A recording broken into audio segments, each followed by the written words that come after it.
Hey guys, what is up? This is Vinder Singh and welcome to my YouTube channel Invest Carefree। अगर guys आप लोगों का भी mutual fund अभी perform नहीं कर रहा या रिटर्न्स अभी माइनस में चल रहे हैं तो आप लोगों को पैनिक करने की कोई भी जरूरत नहीं है एंड ना ही आपको अपने म्यूचुअल फंड को किसी दूसरे म्यूचुअल फंड में स्विच करने की जरूरत है।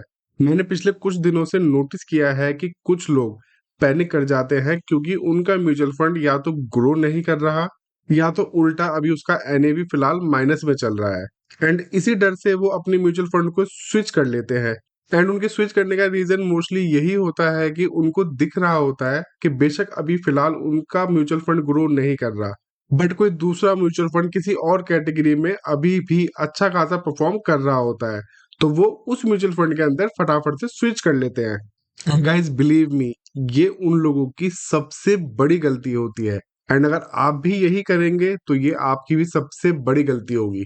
तो गाइज आज हम इस वीडियो में सीखेंगे कि कैसे आप लोग ये गलती करने से बचेंगे, क्योंकि अगर यही सेम सिचुएशन आपके साथ होगी तो आपको ना ही तो पैनिक करना है एंड ना ही अपनी म्यूचुअल फंड को किसी दूसरे म्यूचुअल फंड में शिफ्ट करना है, स्विच करना है। तो बिना टाइम वेस्ट किए फटाफट से वीडियो को स्टार्ट करते हैं।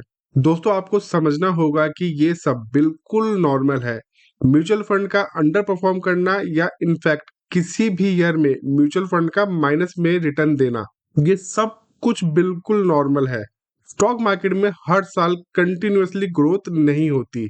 मार्केट में कभी कभी छोटे या फिर कभी कभी बड़े क्रैश आते रहते हैं। मार्केट का एक साइकिल होता है, जब तक मार्केट में करेक्शन नहीं होगा तब तक आपको मार्केट में अच्छी ग्रोथ देखने को नहीं मिलेगी। एंड बात आती है म्यूचुअल फंड की, तो गाइस आपके म्यूचुअल फंड मैनेजर को भी तो इसी मार्केट के अंदर इन्वेस्ट करना है, तो इस साइकिल का इम्पैक्ट आपको अपनी म्यूचुअल फंड में भी जरूर देखने को मिलेगा।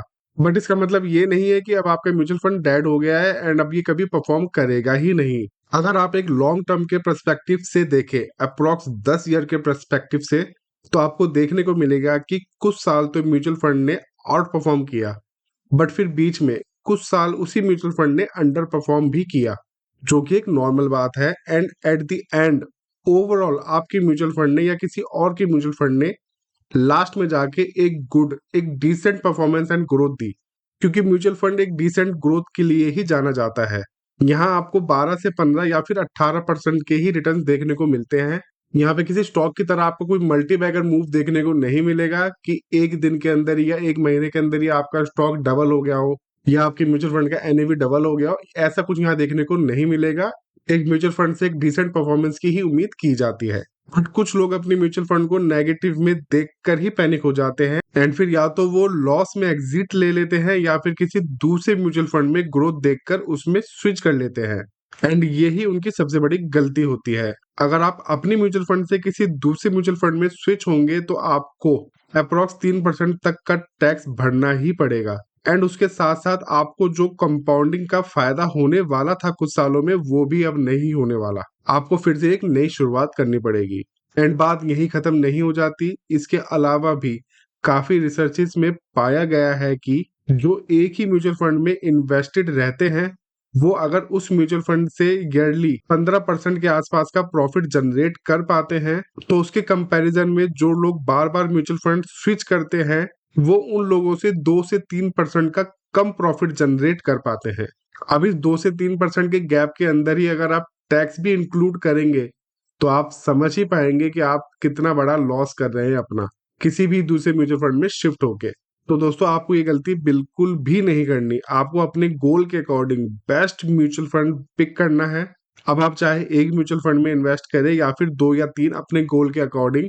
अपने पोर्टफोलियो को डाइवर्सिफाई करने के लिए आप 2 या 3 म्यूचुअल फंड के अंदर भी इन्वेस्ट कर सकते हैं, बट आपको वो पहले ही डिसाइड करना है एंड उसी के अंदर से आपको एक स्टार्ट लेना है एंड बस उसके बाद आपको उन्हीं सेम म्यूचुअल फंड के अंदर इन्वेस्टेड रहना है जब तक आपका गोल कंप्लीट नहीं हो जाता।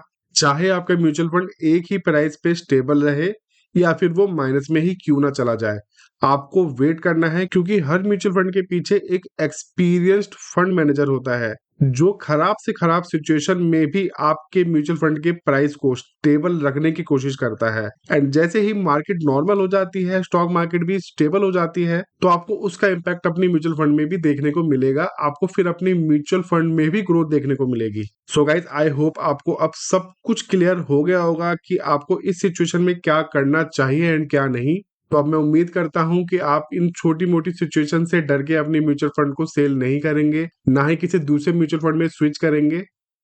एंड हाँ गाइस, अगर आपको अभी तक भी नहीं पता कि इमरजेंसी फंड क्या होता है एंड आप जानना चाहते हो इमरजेंसी फंड के बारे में, तो आपकी स्क्रीन पे जो वीडियो दिख रही है, इस वीडियो को फटाफट से प्ले कीजिए। मैं मिलता हूँ आपसे इसी वीडियो में, तब तक के लिए बाय।